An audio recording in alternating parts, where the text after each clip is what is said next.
പുതിയ വീഡിയോ ആയിട്ട് വന്നിരിക്കണ്. പുതിയ വീഡിയോ വെച്ച് കഴിഞ്ഞാൽ പ്ലെയർ റിവ്യൂ ഒന്നുമല്ല. പ്ലെയർ റിവ്യൂ ചെയ്യാൻ പ്ലെയറിനൊന്നും ആരും തരില്ലേ, ഒണമീൻ തരില്ലേ. പ്ലെയർ റിവ്യൂ ഒന്നുമല്ല, പുതിയൊരു സ്ക്വാഡ് ബിൽഡിംഗ് ആയിട്ടാണ് വന്നിരിക്കണത്. അപ്പോൾ നമുക്ക് നേരെ വീഡിയോട്ട് പോകാം. ഓക്കെ ഗൈസ്, ഞാൻ പുതിയ സ്ക്വാഡ് പറഞ്ഞു കഴിഞ്ഞാൽ 4-2-2-2 ആണ് ഞാൻ ഇപ്പോൾ മെയിനായിട്ട് കളിച്ചുകൊണ്ടിരിക്കുന്നത്. ഈ സ്ക്വാഡ് ഇതെങ്ങനെ എടുക്കുക പറഞ്ഞു കഴിഞ്ഞാൽ ഇതിൽ പോവുക, പിന്നെ 4-3-1-2 ഉള്ള ഈ ഫോർമേഷൻ കൊടുക്കുക. ഇതെടുത്തിട്ട് ഇങ്ങോട്ട് ഇടുക, ഇതിനെടുത്തിട്ട് ഇങ്ങോട്ട് ഇടുക. ഈ DMF കുറച്ചും കൂടി നീക്കിയിടുക. അവിടെ കാണുന്ന AMF ഇങ്ങോട്ട് കൊണ്ടുവരിക. ഞാൻ ചിലപ്പോൾ ഇവിടെ 2 DMF ആക്കിയും കളിക്കും, ചിലപ്പോൾ 2 DMF ആക്കിയും കളിക്കും, 2 CMF ആക്കിയും കളിക്കും. അപ്പോൾ ചിലപ്പോൾ ഞാൻ ഒരു AMFും ഒരു CMF ഒരു DMF ആക്കി കളിക്കും. ഓക്കെ, നമുക്ക് പ്ലേയേഴ്സിനെ എടുക്കാം. ഫസ്റ്റ് ഗോൾ കീപ്പറിനാണ് സ്റ്റാർട്ട് ചെയ്യണത്. ഗോൾ കീപ്പർ എനിക്ക് ഷോർട്ട് ടൈമിൽ നിന്ന് ഫ്രീ കിട്ടിയതാണേലും എനിക്കിപ്പോൾ കിട്ടിയതിൽ വെച്ചിട്ട് ഏറ്റവും പെർഫോമൻസ് തരുന്ന ഗോൾ കീപ്പർ എവിടെ ഇപ്പോൾ ആള് ഇതല്ല. അതടക്കും ഒബ്ലാക്ക് മോനിച്ചാതി പെർഫോമൻസ് അയാൾ തരുന്നു. പിന്നെ ഡോണറൂമൊക്കെ ഉണ്ട്, പക്ഷെ ഒന്നുകൂടി പെർഫോമൻസ് ഇയാളെ തരുന്നു. റേറ്റിംഗ് കൂടുതലാണ്. പിന്നെ റൈറ്റ് ബാക്കിൽ ഞാൻ ഇടുന്നത് ഇത് ഞാൻ എപ്പോഴും യൂസ് ചെയ്യുന്ന കാർഡ് തന്നെയാണ്, ബെൻ വൈറ്റിൻ്റെ. ആളൊരു അടിപൊളി കാർഡ് തന്നെയാണ്. ഞാൻ എൻ്റെ റൈറ്റ് ബാക്ക് ഇല്ലാത്ത സമയത്താണ് കൊനമി ഇത് കൊണ്ടുവന്നത്. സെർജീനോ ഹവേർട്സിൻ്റെ ഒക്കെ ബാക്കായിട്ട് പേര് മാറിപ്പോയി. പിന്നെ CB ആയിട്ടുള്ളത് ഒന്ന് നമ്മുടെ ടോണി ആദംസ്. ആൾ കിട്ടിയപ്പോൾ തൊട്ട് ഒരു രക്ഷയില്ല. 500 മാച്ചിൽ നിന്ന് 15 ഗോൾ, അത് ഫുള്ള് ഹെഡർ ഗോളുകൾ അടിച്ചേർക്കണേ. കോർണറിൽ നിന്ന് ഹെഡർ. പിന്നെ രണ്ടാമത്തെ CB പറയുന്നത് ബാസ്റ്റോണിയാണ്. ആൾ ഫോർട്രസ് സ്കില്ലൊക്കെ ഉള്ളതാണ്, അടിപൊളിയാണ്, നന്നായിട്ട് ഓടിക്കയറും, നല്ല ഡിഫൻസാണ്. പിന്നെ ലെഫ്റ്റ് ബി എന്നത്തെയും പോലെ നമ്മുടെ തന്നെയാണ് റോബർട്ടോ കാർലോസ്. പിന്നെ ഇവർക്ക് സബിൽ ഞാൻ കൊണ്ടുവരുന്നത് ഒന്ന് നമ്മുടെ ബല്ലറ്റി.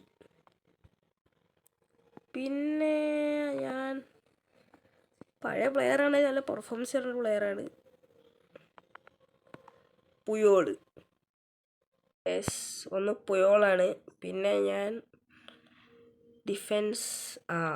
ഡിഫെൻഡീവ് മിഡ്ഫീൽഡർ വിയേരയുടെ കാർഡ്, ലെജൻഡറി കാർഡ്, ഏത് കാർഡ് ഉണ്ടെങ്കിലും അത് ഉപയോഗിക്കുക. പിന്നെ അങ്ങനെ ഡിഫെൻസ് സീനാകും. പിന്നെ ഞാൻ CMFക്ക് കൊണ്ടുവരുന്നത് ഒരു AMF ആണ്. അത് ഞാൻ AMF ആക്കിയും കളിക്കും, ഡിബ്രൂയിൻ. ഓക്കെ, പിന്നെ ഇതിന് ഞാൻ സബ്സ്റ്റിറ്റ്യൂഷനായിട്ട് കൊണ്ടുവരുന്നത് നമ്മുടെ കാണ്ടെ. പിന്നെ ഞാൻ അങ്ങോട്ട് എവിടെ അതാ ഡേവിഡ് ബെക്കാം. ഓക്കെ തന്നെ. പിന്നെ അറ്റാക്ക് മിഡ്ഫീൽഡർ ഈ ലെഫ്റ്റിൽ ഞാൻ കളിപ്പിക്കുക നെയ്മറാണ്. ആളുടെ വിങ് വെച്ചിട്ട് തന്നെ കളിപ്പിക്കുക. പിന്നെ റൈറ്റിൽ നമ്മുടെ മെസ്സി.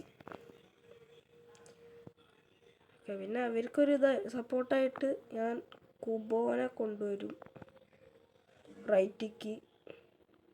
പിന്നെ അവിടെ സെർജീനോ. പിന്നെ ഞാൻ ഇവാനെയും കൊണ്ടുവരും. ഇവിടെ ഞാൻ ചിലപ്പോൾ CMF ആക്കിയിട്ടാണ് കളിപ്പിക്കുക. ഓക്കെ, പിന്നെ ഫോർവേഡുകളാണ് അധികവും വരുന്നത്. ഇവിടെ ഒന്നാമത്തെ ഫോർവേഡ് പിന്നെ പറയണ്ടല്ലോ, ക്രിസ്ത്യാനോ. പിന്നെ രണ്ടാമത്തെ പിന്നെ നമുക്ക് ഒരു 200 കോയിന് എനിക്ക് കിട്ടിയ കാൻഡോണ. പിന്നെ എനിക്ക് സബ്ബായിട്ട് വരുന്നത് സ്കോൾസ് ഉണ്ട്, വെറുതെ അല്ല. ഓക്കെ, ഇങ്ങനെയാണ് നമ്മുടെ ഇത്. CMFക്ക് സ്കോൾസ്, DMFക്ക് സ്കോൾസ്, AMFും ഈ ഒരു ഫുള്ള് സ്കോൾസ് കളിക്കും. CMFും DMFും ഒക്കെ കളിക്കും. പിന്നെ ഫോർവേഡിക്ക് സബ് 4 പേരുണ്ട്. 4 പേര് നല്ല യൂസ് എനിക്ക്. ഒന്ന് ഡേവിഡ് വില്ല, ടോറസ്, സ്റ്റോയിച്ച്കോവ്, പിന്നെ ഇപ്പം യൂസ് ചെയ്തുകൊണ്ടിരിക്കണ കവാനി. കവാനി അടിപൊളി തന്നെയാണ്. കവാനി ക്രോസ് ഇട്ട് കഴിഞ്ഞാൽ ഹെഡൊക്കെ ചെയ്ത് കൊടുക്കും. അടിപൊളി തന്നെയാണ്. അപ്പോൾ അതാണ് എൻ്റെ ഇനിയുള്ള ഡ്രീം 11. അപ്പോൾ ഇനി ഇത് വെച്ചിട്ട് കളിയൊക്കെ വരുന്നതായിരിക്കും. അപ്പോൾ ഓക്കെ ഗൈസ്, ഇവിടെ ഇത്രേ ഉള്ളൂ. എൻ്റെ മെയിൻ ടീമായിട്ട് എടുക്കണ AC മിലാനാണ്. എൻ്റെ മാനേജർ പിന്നെ ചേഞ്ചല്ല, മാനേജർ പിന്നെ സാബി അലോൺസോ ആണ്. ക്യുക്ക് കൗണ്ടറാണ്. എനിക്ക് ലോങ് ബോൾ കൗണ്ടറിക്ക് മാറണമെന്നുണ്ട്, പക്ഷെ നല്ലൊരു മാനേജർ വരട്ടെ എന്നിട്ട് എടുക്കാം. പിന്നെ പൊസിഷൻ ഗെയിം 83 കിട്ടും, ക്യുക്ക് കൗണ്ടർ 83 കിട്ടും. അപ്പോൾ ഗൈസ്, ഇനി ഒരു വീഡിയോ ആയിട്ട് കാണാം. അതുവരെ ബൈ.